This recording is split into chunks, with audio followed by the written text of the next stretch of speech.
And welcome. It's finally here. Hi, Alderman. And when this is over, we're going to take you all on a tour. So sit tight. And Dathan, you're going to tell me when we're live, right? Okay. Good morning, Dathan.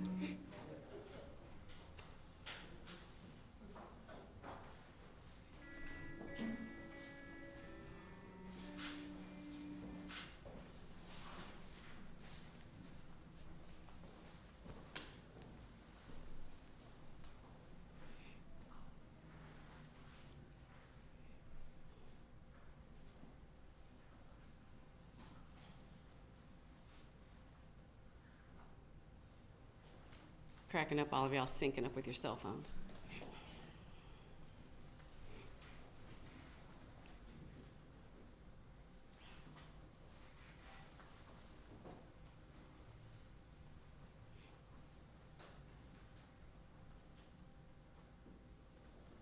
Five, four, showtime. A philosopher once said, "To accomplish great things, we must not only act, but also dream. Not only plan, but also believe." Good morning and welcome to the Chatham Education and Workforce Center virtual grand opening, a place that stands as a testament to the power of collective actions, dreams, plans, and beliefs. I'm Karen Norrington-Reeves. I'm the Chief Executive Officer of the Chicago Cook Workforce Partnership. Today we celebrate a new beginning, hope, and opportunity. Thank you for joining us. Over the next hour, you will hear from local leaders, elected officials, and our incredible partners as we share the history and the future of this incredible place, this long-awaited community asset. Due to COVID restrictions, as you can well imagine, we are not able to have the type of physical grand opening that we wanted to, but we promise that once it is safe to do so, we will all gather together and really mark the amazing accomplishment of this building. This center represents the best of public and private partnerships. It demonstrates the power of community and all that is possible when like-minded people decide to join forces. Let me tell you what the center has to offer. It's 11,000 square feet and 2 stories. It has 3 dedicated classrooms and 1 multi-purpose room, which is what we're standing in right now. But this multi-purpose room can be divided into 3 classrooms as well. We have a maker lab, the first of its kind on the south side of Chicago, a maker lab where we will offer manufacturing training as well as blueprint reading, introduction to electrical circuitry, and computer-aided design. The Maker Lab will be operated by Jane Addams Resource Corporation, one of our longtime partners, as well as Daly College, one of the city colleges of Chicago. We also have office space, and we will be the home of the new Greater Chatham Initiative nonprofit organization. We will feature a gallery wall for community artists to show their work, and we have a workforce center operated by KRA, one of our longtime delegate agencies. More than 6 years in the making, this center was born of the tragic death of Dr. Betty Jean Howard and the community's response to that. The response was led by Congressman Bobby Rush, who gathered leaders from every sector, public, private, local, state, and he challenged us all in June of 2014 to do something in response to the violence that was gripping this community.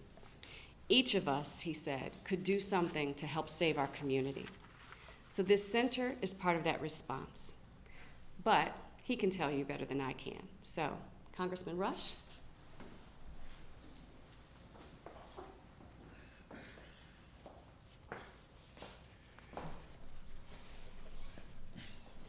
This is the day that the Lord has made. Let us all rejoice and be glad about it. Little did we know that on that tragic day in June 2014, in that afternoon, that we would be here on this day for this purpose, celebrating this historic and magnificent moment of hope and opportunity.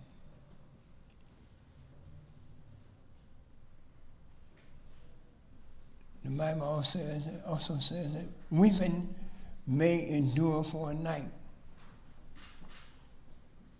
but joy comes in the morning. I did not know personally Dr. Betty Howard,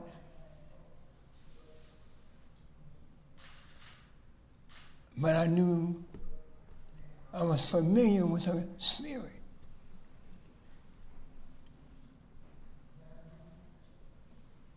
She, I found out, was a teacher, and not just a teacher, but she was a special ed teacher.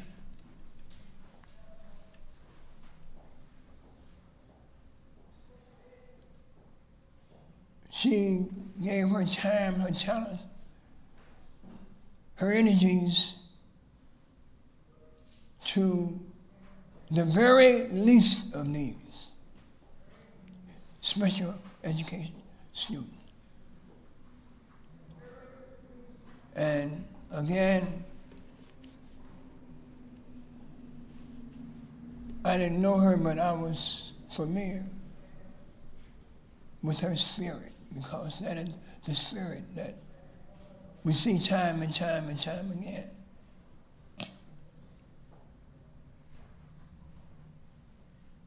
We are here at this place where there were so many people who were committed to turning the tragic loss of Dr. Howard into something meaningful, powerful, something that would be able to conquer the negativity.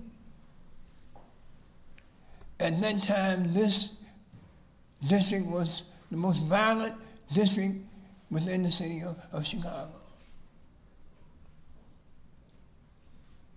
And out of that negativity, out of that confusion, out of that hopelessness,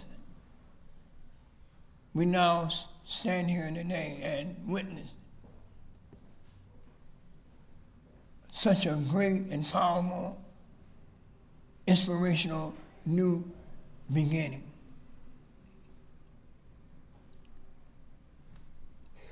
Let us not forget that we, on yesterday, celebrated the birth of Dr. King, who also died tragically.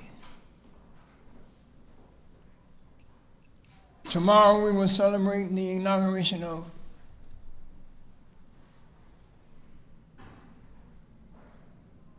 President Joe Biden. So sandwiched in between the celebration of Dr. King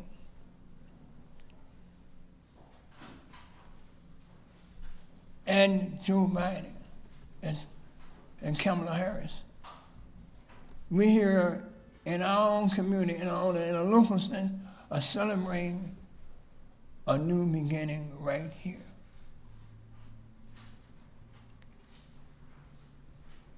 I am so proud and so honored by all those who participated. The Greater Chatham Initiative came out of that moment where we gathered in my office with the leadership of this city and committed to ensuring that Dr. Howard's death would not be in vain. The Greater Chatham Initiative came out of that same commitment. And this Workforce Development Center, untold generations, families, people who are walking around hopeless, with no idea about what the future will hold. This center will captivate them, captivate their thoughts, and introduce them into the possibilities of the greatness of their future and how their future for their families, for this very community, how their future might be with a good paying job to take care of their families and their future. So Mayor, President Frank Wickham, members of the City Council, this is indeed one of the greatest days of my life. Thank you, Karen, for your commitment, for your steadfastness, for your genius in terms of making this happen. Thank you all. God bless each and every one of you.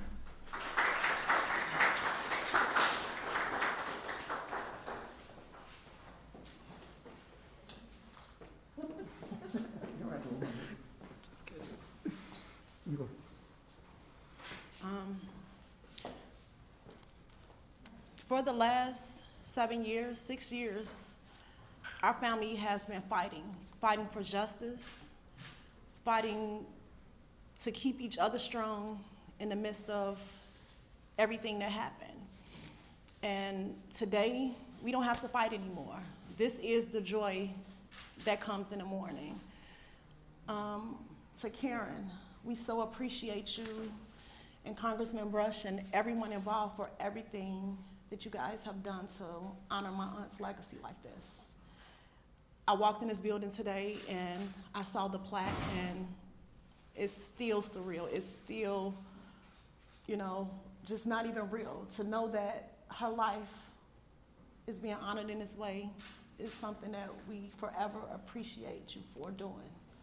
And thank you.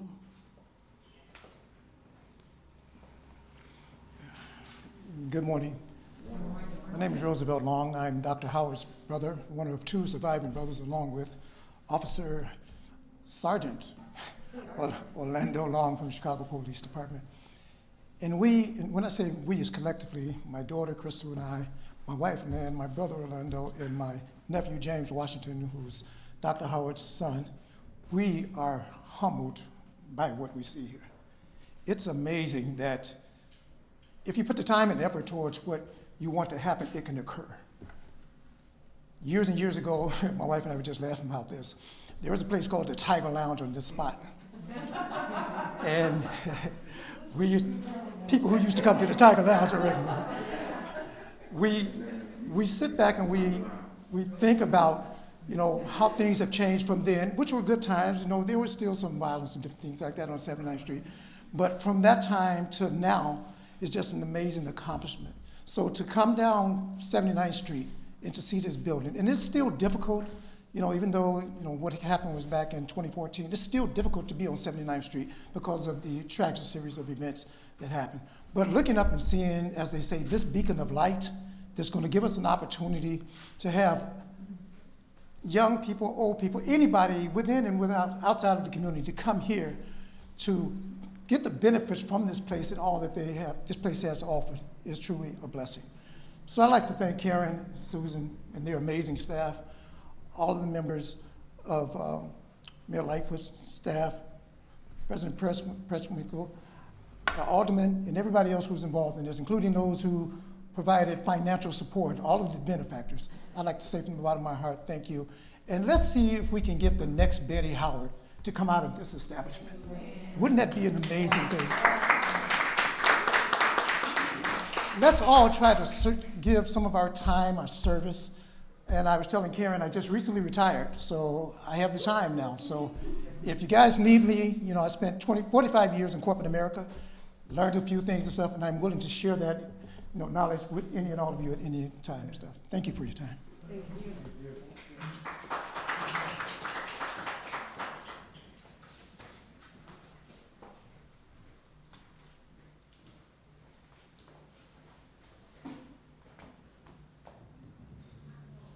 Now we'll have a video.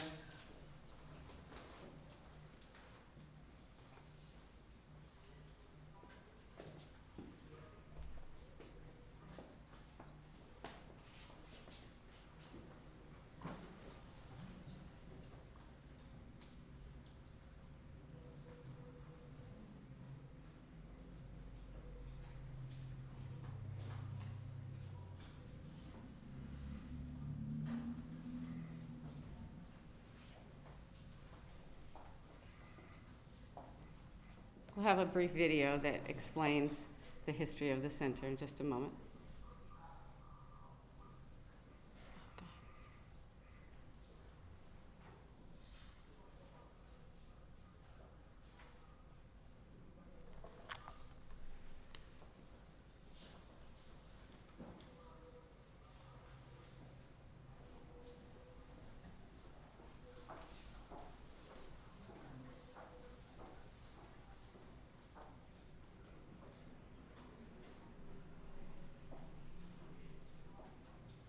It's showing live online right now. It just means that you all. Oh, yes.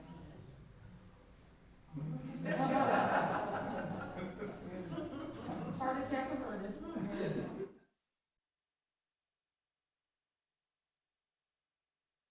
Gwendolyn Brooks this afternoon, students released balloons in memory of a beloved teacher killed by gun violence. I'm glad that we could send her off that way because she was actually a really good teacher. Dr. Betty Howard grew up in the Englewood neighborhood and for years has been a special education teacher here at Gwendolyn Brooks College Prep in the Roseland neighborhood. Yesterday evening, while in a real estate office in the 700 block of East 79th Street, gunfire began outside and one of the bullets hit Howard. Orlando Long was Howard's brother. Just, was a very happy person, always smiling, always laughing, just full of joy. What people don't know about Chatham is not a neighborhood, Chatham is not a community. Chatham is a state of mind. And that state of mind represents Black entrepreneurship, African-American home ownership, African-American businesses. I just really took it for granted that people grew up in a middle-class community with teachers and doctors and lawyers and philanthropists and judges. And even though the community has changed since I was a girl, many of those kind of core values are still there. Respect for education, respect for the community, understanding that, kind of we're a collective. It's been a bad eyesore for the community because so much happens on 79th Street. A lot of hanging out, a lot of this, that, and the other that shouldn't take place. So to add something positive to 79th to try and turn it around, I think is a plus. I mean, I give it a thumbs up. My brother has been the main point of contact. So when he came to me and said, listen, this is what they're trying to do, at first, there was a little trepidation because initially it brings up old wounds and stuff. It opens up old wounds and have you thinking about what occurred, when it occurred, and how horrific it was. But then after a while, it's like, well, if it's something that's going to provide for her legacy and an opportunity for people beyond those who are here now to say, well, Dr. Betty Howard is affiliated with this and she was the one who was associated with that, I think it's one of the best things that the city could do. I'm a former teacher, like Dr. Howard, and a resident of Chatham, and her death it resonated with me. I don't know why. I think I identified with her as a teacher, I think, and as a mom.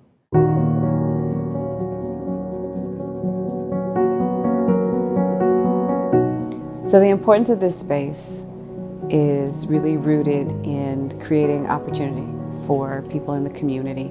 And I think also creating an opportunity for us to decrease the number of young men who feel hopeless, who feel that they have to be connected to a gang for their identity, who wind up shooting randomly into a space and killing somebody who has been focused on trying to improve other people's lives. The importance of this space is making sure that we get to stop that cycle.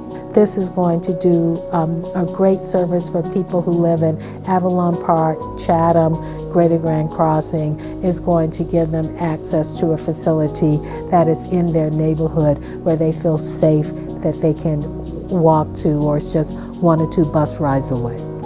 The center proves the power of public and private sector partnerships. The Chicago Cook Workforce Partnership has been a longtime partner in our city and has spearheaded a number of initiatives and projects that diagnose and treat the deep-rooted inequities Chicago continues to grapple with. Now, the center continues this work by forging partnerships with city officials, community leaders, and stakeholders to create a state-of-the-art place where Chatham residents can meet, can heal, and learn. Congressman Rush was very disturbed and brought together civic leaders, religious leaders, community activists from across his district to try to figure out how to respond to the violence. And the commitment of the partnership at that point was to try to put together a workforce center in Chatham to serve not just that community, but the larger Mid-South Side. This sits right here as a beacon to the future of young people, people who are unemployed, single mothers, teenage mothers, those who have no hope. This is the center of hope. Well, people can look forward to the Maker Lab, which is the first of its kind on the south side of Chicago. We will also be offering classes through Jane Addams Resource Corporation and Daly College in manufacturing. So there'll be courses in blueprint reading, CNC machining, electric circuitry, as well as AutoCAD. One of the areas that we're going to be training in is in mechanical assembly, as well as 3D printing. We'll also have some training for basic math and reading instruction for individuals that need a little bit of extra help there.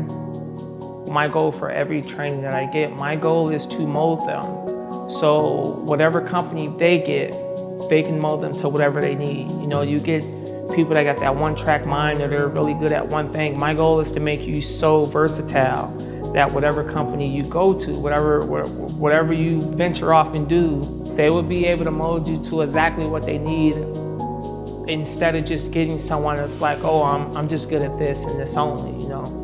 They're gonna get someone that wants to learn some of everything. When I actually pulled up there and I got out of my car, someone, a community person, a community member comes up and says, hey, I've seen this beautiful building, I've seen what you guys are doing, and I'm hearing that you're gonna do some classes here.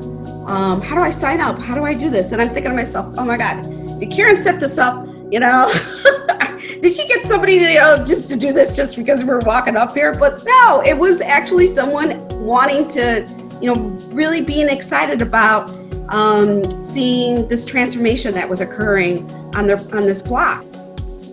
And to those who, like us, have been blessed with great material wealth, I want to encourage them, at least Chicagoans, to invest in our communities, to help other Chicagoans. We have the resources. We need to use them. We need to invest in ourselves. To see now that there is a workforce development that's going to teach education, which she was so strongly involved in, it's like it's surreal. It's unbelievable. My colleague Ray Bentley, who will manage this center, often says a rising tide lifts all boats. Well, Chatham's rising is the rising of Greater Grand Crossing, and the rising of Avalon Park, and the rising of Auburn Gresham. We are all interconnected and interdependent, and so are our challenges. There is no doubt that when we decrease unemployment, we increase public safety, we increase home ownership, and we increase opportunity, and we change lives. This center will catalyze economic development for years to come, whether working with local businesses to train their employees or helping prepare people to enter the labor force, this center will be an economic engine. When she took office in 2010, Cook County Board President Toni Preckwinkle made economic development a cornerstone of her administration. She challenged the partnership to improve the caliber of workforce services throughout Cook County and the city of Chicago. She brokered collaborations for us. She introduced us to employers large and small, and she urged us to be innovative in meeting local community needs. This center is certainly an example of that. She too joined Congressman Rush that day in 2014 at that now famous meeting. And nearly every month for the past several years, she says to me, "How's Chatham going?" So, Madam President, I'm glad to tell you it's going pretty well indeed. Pretty well indeed. Ladies and gentlemen, welcome Toni Preckwinkle, President of the Cook County Board. Thank you. Good morning, everybody. Good morning. I'm glad to be here today to celebrate the grand opening of the Chatham Education and Workforce Center. Let me begin by recognizing our speakers and some of the people who've made this project possible. First of all, Congressman Bobby Rush, Mayor Lightfoot, my own colleague, Stanley Moore, Cook County Commissioner Stanley Moore, in whose district this center is located, my former colleagues in the City Council, Alderman Michelle Harris and Alderman Rod Sawyer, Karen Norrington Reeves, the CEO of the Chicago Cook Workforce Partnership, who shepherded this project over 6 years to its present conclusion. Jessica Sarowitz, whose family financed this project. We're very, very grateful to them. I also want to acknowledge Carmen Sanders and Mark Makita, who are our sign language interpreters this morning. I think it's fair to say that this center exists because of Congressman Rush. The center would not be possible without the work of the congressman, who convened elected officials, local business owners, and community leaders in 2014, 6 years ago, to discuss ways to rebuild and revitalize the Chatham neighborhood. I want also to especially acknowledge Dr. Betty Jean Howard's family. Her son, James Washington, is in the back. Would you stand up, please? Her brother and one of Chicago's finest, a police officer, Sergeant Orlando Long, if you would stand as well. And of course, you heard from Roosevelt Long and his daughter, Crystal. But Lynn is also here, Crystal's mother, and of course, Roosevelt's wife. So we're very grateful to the family of Betty Howard for joining us today. Betty Howard was a teacher, and of course, you all know that I was a teacher for 10 years. And I'm grateful to her and to all of our teachers for the time and love that they invest in our children. I'm grateful that we were able to turn this site, a site of tragic violence, into an opportunity for community support and service and development. I'm certain that Dr. Howard would be proud of this effort, and I'm glad that her family is here today to honor her memory. The opening of the Chatham Education and Workforce Center is a boon to the South Side. I've long said that we must invest in our communities if we're to achieve the just and equitable world which we all seek. The center is one step of many that are needed to continue down this path. The center is also a testament to our continued partnership with the City of Chicago and the good work of the Chicago Cook Workforce Partnership. The facility will be a place for educational and occupational advancement, two of the important functions that the partnership has championed over the years. The center will provide great opportunities to residents, offering courses in electrical circuitry, blueprint reading, AutoCAD certification, to name just a few. And to those ready to take their skills to the marketplace, there's ample classroom space and computer labs for resume preparation, job screening, and placement. I know that a lot of good work will be done at the center, and I'm glad that I could be here this morning to celebrate this beginning, and I'm so glad that we could make this possible on the south side of Chicago. Thank you.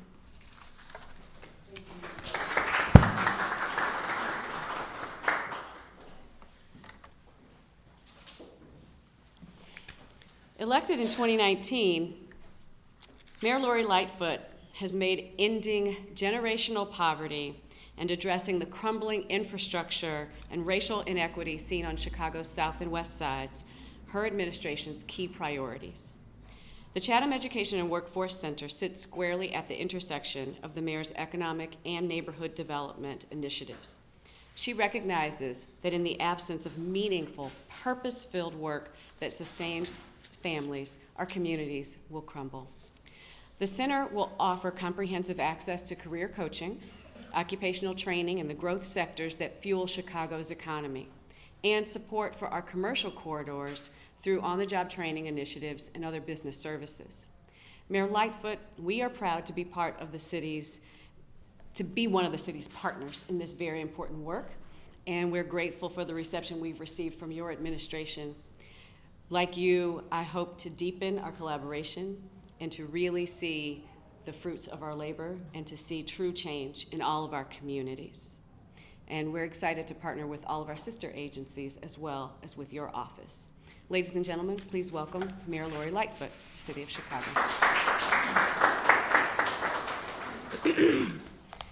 Thank you, Karen, for your leadership and continued partnership with the city. And as you know, we are excited to deepen that partnership as we go through this challenging but important time. Let me also recognize the other elected officials who are here today. Cook County President Tony Preckwinkle, Cook County Commissioner Stanley Moore, my colleagues, Alderman Rod Sawyer of the 6th Ward and Alderman Michelle Harris of the 8th Ward, and Congressman Bobby Rush, whose leadership is what led us to this moment today. From the beginning of this almost years-long pandemic journey, the biggest priorities have been addressing the systemic inequities that COVID-19 has exacerbated, such as poverty and joblessness. The Chatham Center not only advances these efforts by providing residents who have lost their jobs with much-needed resources. And let me just highlight some of the programming that will be here. Blueprint reading, introduction to electrical circuitry, AutoCAD, and CNC machinist certification. The center will also help residents to burnish their job credentials through resume preparation and job training to screening and placement. These are just a few of the offerings that will be available here at this new center.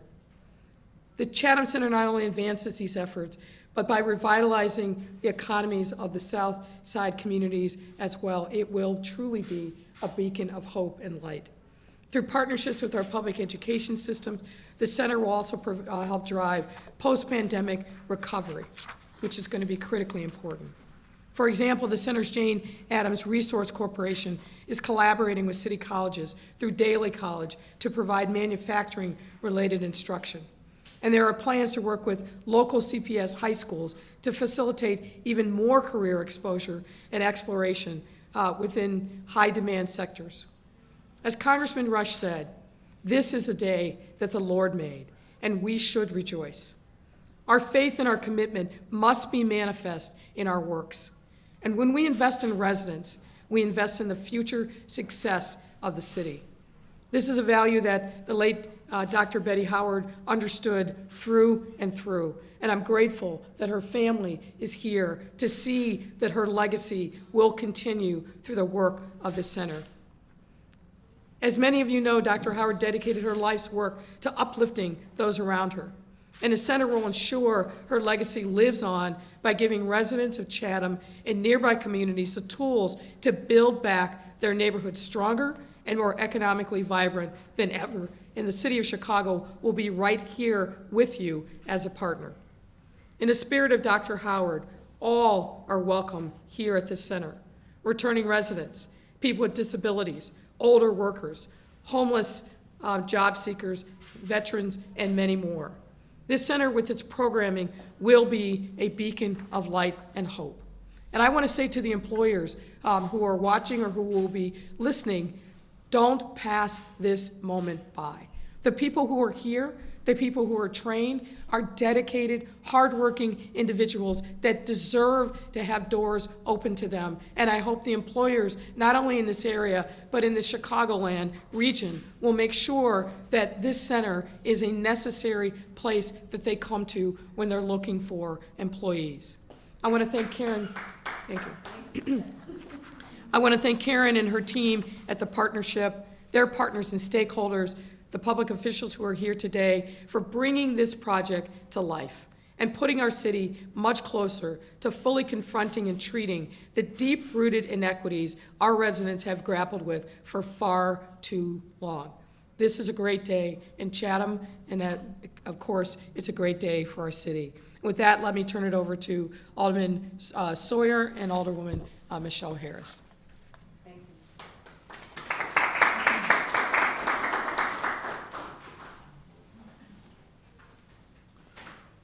Good morning. Good morning. I'd like to echo the sentiments of all my prior speakers, and particularly the praise that I have for Congressman Bobby Rush for convening all leaders all across the city in response to a tragedy. And I consider the tragedy of Dr. Betty Howard is akin to a phoenix, you know, passing away, but again, rising from the ashes. It's this wonderful building. I have one statement I do have to make, and it's with Karen, who I had the distinct pleasure and opportunity to walk with Karen the first time we both had an opportunity to come in this building. It was vacant, it was cold. It was you, me, my former chief of staff, Brian Sleet. And if I could have taken a picture of Karen's brain at that particular time, it would have looked just like this. I saw Karen's mind working about how we're going to do this. And as a matter of fact, she talked about the sliding wall. She talked about all the things that are here in the building that you will see today. She saw almost 6 years ago. And I saw it in her head, and I saw her working and saw her planning.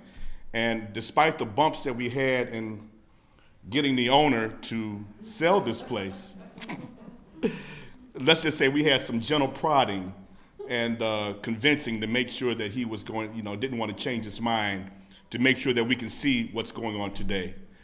So much so, right after that, I decided to move my office right down the street. And so many great things came of that meeting, the Greater Chatham Initiative, the redoing of the library. This is a resurgence for 79th Street all across, going from State Street to the lake. And again, I want to thank everyone that's involved.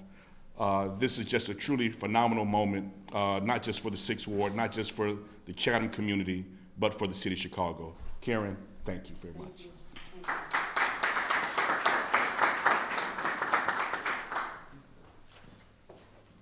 Hey, Karen.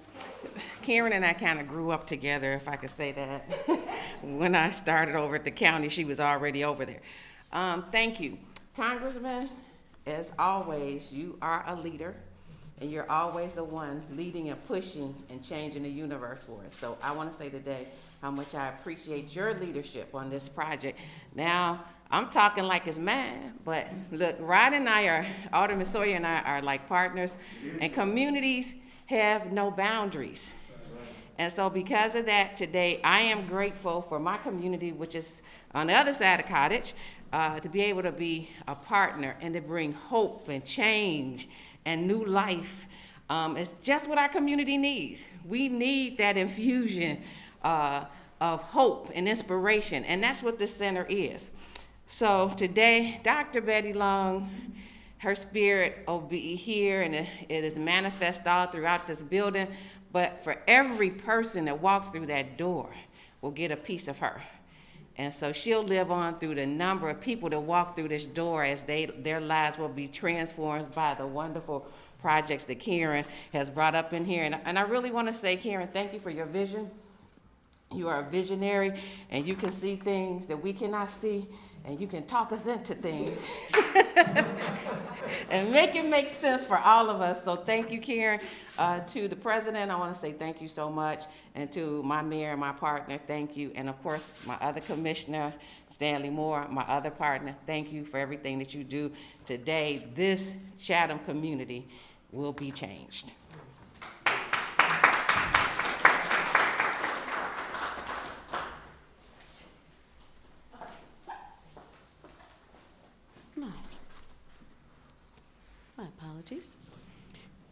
All righty.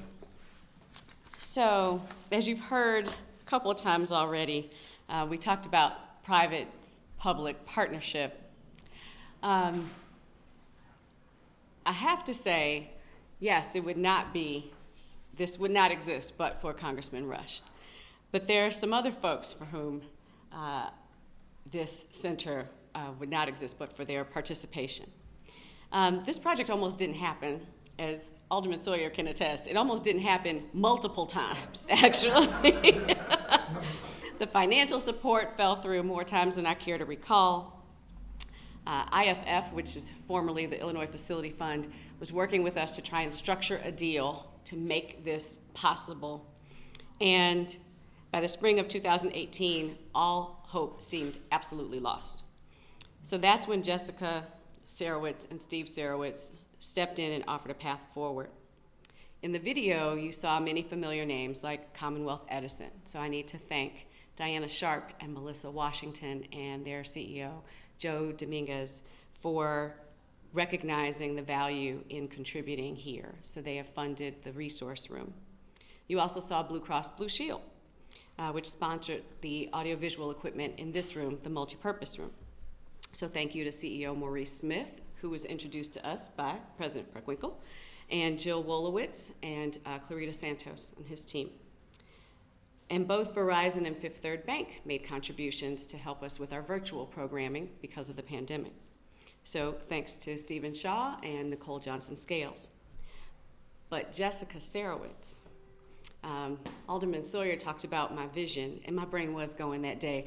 I was with Michael Walton, our project manager, shout out to Mike, and we just saw it. We saw what this room could be used for. We saw what each of the spaces could be reconfigured to do, right? And Jessica saw that vision too. Jessica and her husband, Steve, wound up buying the building from IFF. They not only renovated it, but purchased all the furniture in it as well. IFF, through the leadership of Vicki Battle, Eden Hurd-Smith, and James Ratner, managed the project with the support of Claudette Soto. And I cannot speak highly enough of this team. I swear to you, I'm happy that this is done, but I'm sorry that it's done because I'm gonna miss hanging out with these amazing people that I've met along this journey. And I'd be remiss if I didn't acknowledge the support of JP Morgan Chase, which made strategic contributions to the projects on both the south and west sides in the city of Chicago. Other critical partners include Jim Castleberry, who pitched Jessica on the idea with me, Allison Castleberry, who helped with all the interior design, GMA Construction and Onyx Architectural Services, and BKL Architectural Services, which actually donated pro bono services to helping to design this floor. But Jessica Sarowitz, the reality is that this building, this center, would not exist without your generosity, without your kindness, without your spirit, without your understanding and commitment to giving back that which you have so generously received yourself. And so I am grateful for you and Steve and for that day that I met you eons ago on a totally different project, and your willingness to actually hear me out and willingness to see the vision for this space.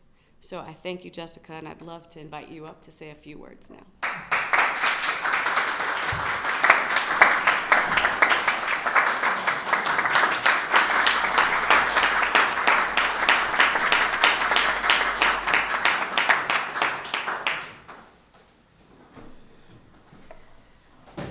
Good morning, everyone. Good morning. Good morning.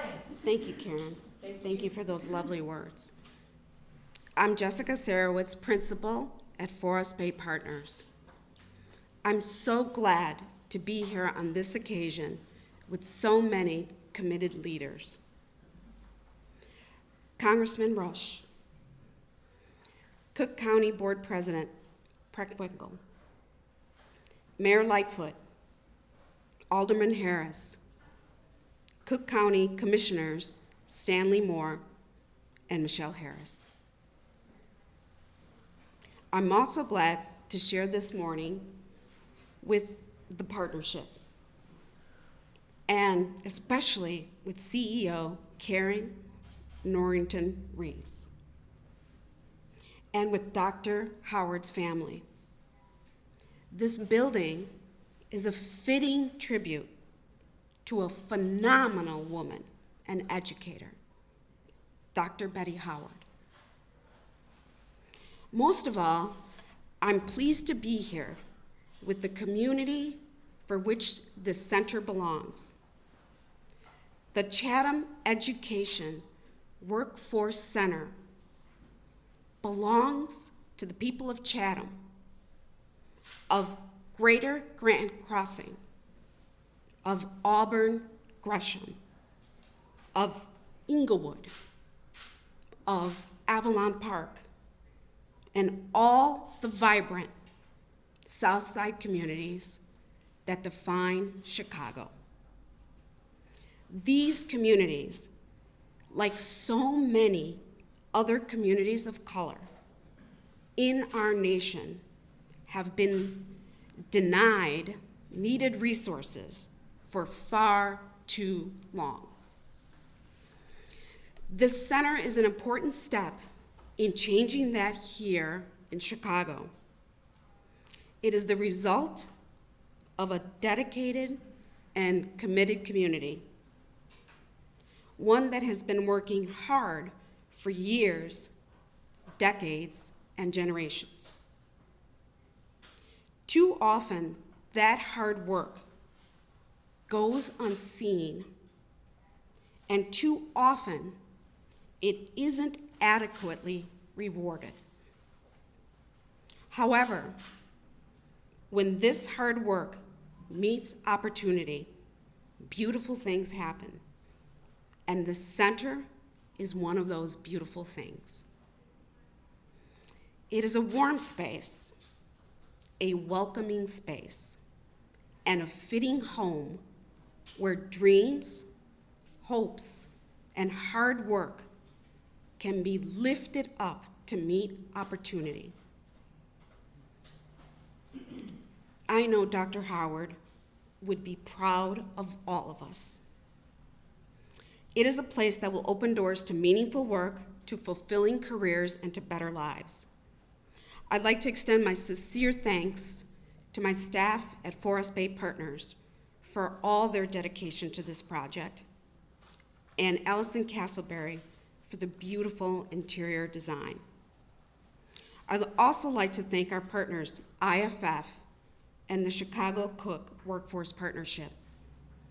On behalf of Forest Bay Partners, we are grateful to our public and civic leaders whose programs will support this community. We are also grateful and humbled, my family, that we have had the opportunity to help our neighbors, seeking better lives through the dignity of work and a livable wage. Finally, I'd like to thank my husband, Steve Sarowitz, for his support and being an ally to people of color. God bless you all. Thank you for being here today to celebrate the opening of the Chatham Education Workforce Center. Thank you.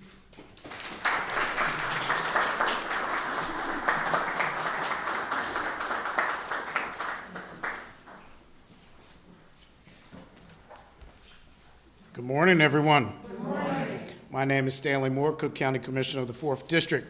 Before I move on with my remarks, I'd like to thank the Honorable Mayor Lightfoot. Thank you for being here today and supporting us. President Tony Preckwinkle, Congressman Bobby Rush, Alderman Harris, my big sister, and Alderman Sawyer. And I also want to make sure to thank Karen Northington Reeves, and you were absolutely right. I remember the first day we walked this building, it was cold, it was nasty. I don't know how long it sat vacant for so many years. And to see this now come to fruition and no longer be an eyesore in our community, and it was very tributing to honor Dr. Betty Howard Johnson, Dr. Jean Howard in this way.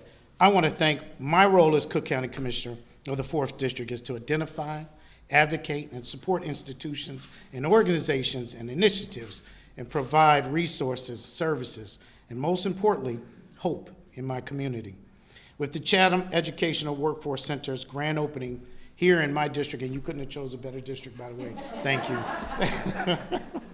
We want to help families with stability, community development, and economic growth. This is the reason why I'm here today. This is the reason why all of us are here today. To celebrate hard work, we have created a plan to revitalize and strengthen the residents of the 4th District, the South Side, and the region at large, focusing on new opportunities, equity, and inclusion. I want to thank Forest Bay Partners. Thank you as well. Thank you, Karen Northington Reeves and your team, and thank everyone who supported positive changes in our community. Thank you.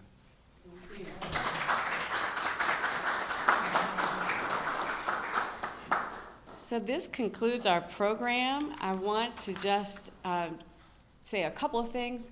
One, to learn more about the center, go to our website at shycookworks.org/Chatham or Chatham Center.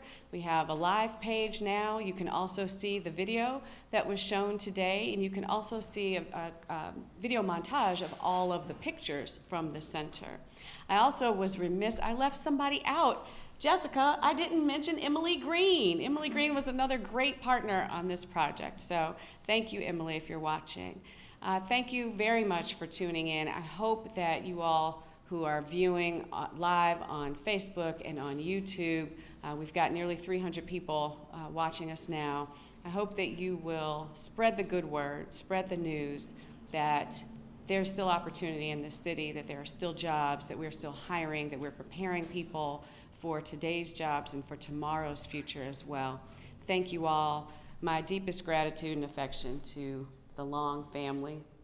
It has been a pleasure getting to know you all, and I truly hope that you feel that her memory has been honored. Thank you to all of our elected officials for your unending support over the past several years in bringing this to life. And I just say, come see the center. We're open for business. Oh, and we're going to have a ceremonial ribbon cutting. If you all would like to come and cut a ribbon with us, we have scissors, we have the ribbon, so let us do that now.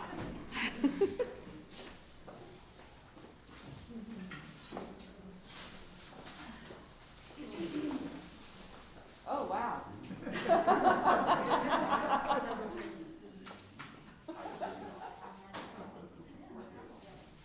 I could be dangerous with these.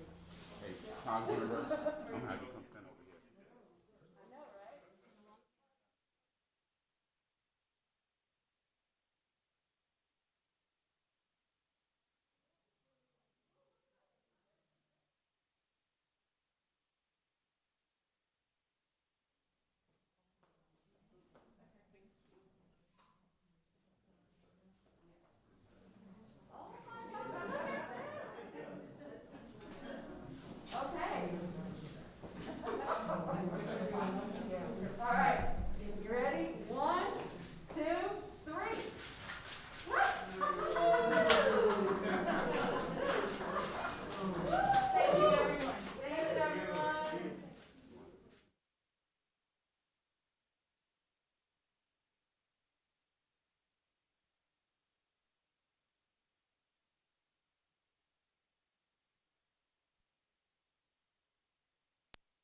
distressing things about the information that we're seeing is that many of these carjackings are being committed by young people.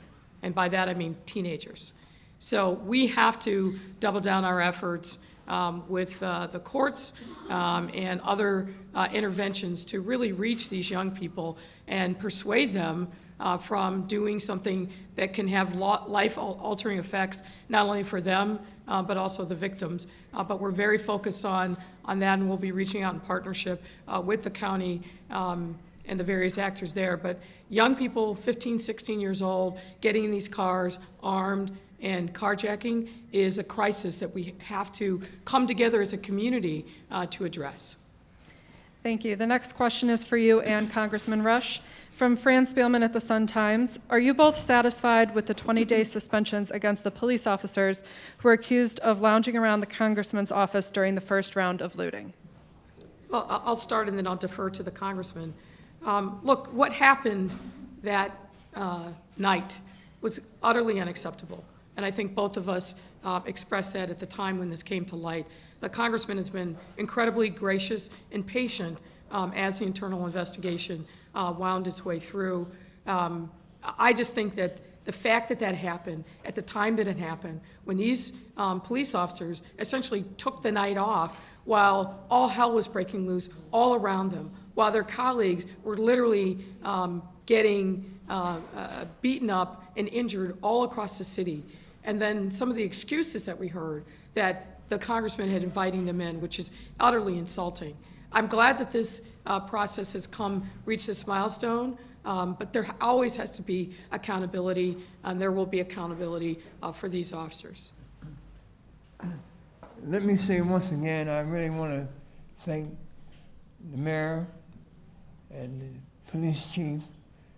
And the meeting that we had in her office, she promised that she would make sure that there was accountability, that each one of those officers would get a fair hearing, they would be treated fairly, and that she would be bound by the evidence.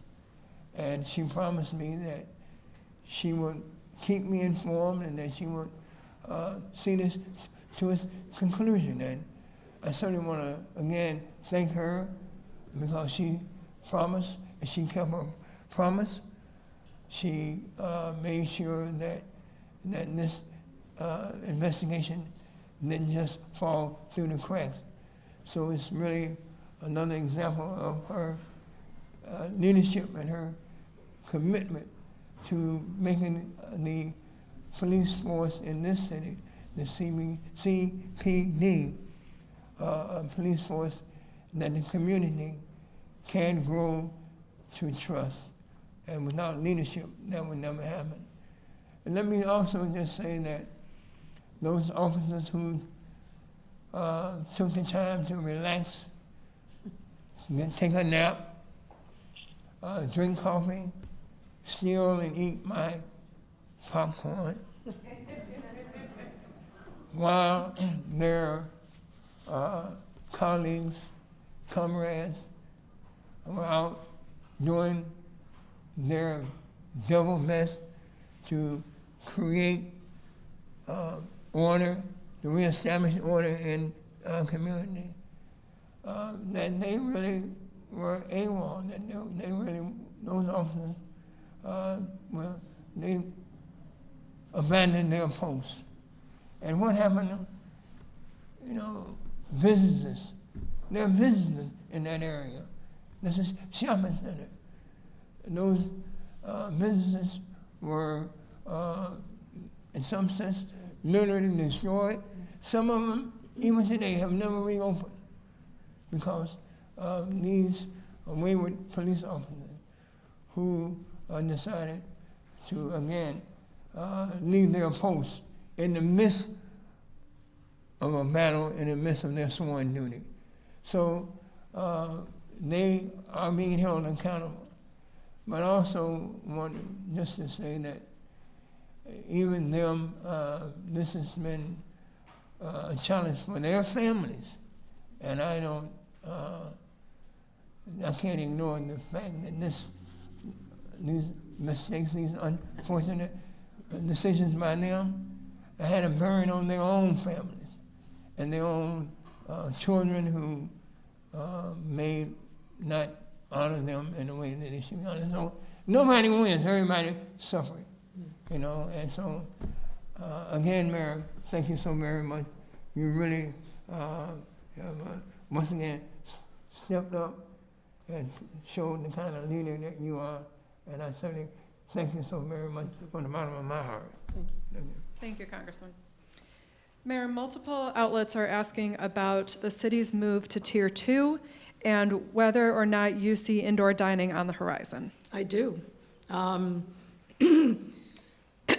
of all, I want to thank the governor and Dr. Ezike for their leadership and understanding that adjustments needed to be made in the way that hospital capacity is calculated.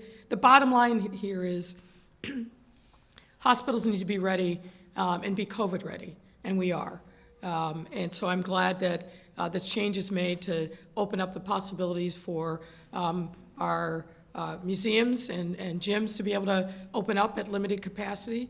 And I'm looking forward to a day when we, and hopefully soon, where we see indoor dining in restaurants. The fact of the matter is that because the Midwest went through this second surge first, before other parts of the country, we're coming out of it sooner than other parts of the country. We're definitely trending in the right direction today.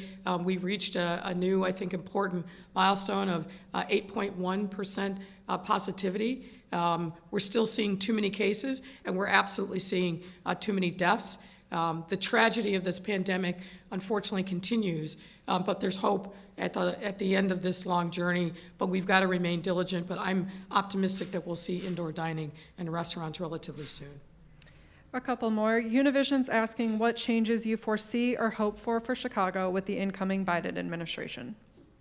Well, I was saying to Congressman Rush before today's program started, just having an administration that listens, that reaches out, that recognizes the importance of state and local governments.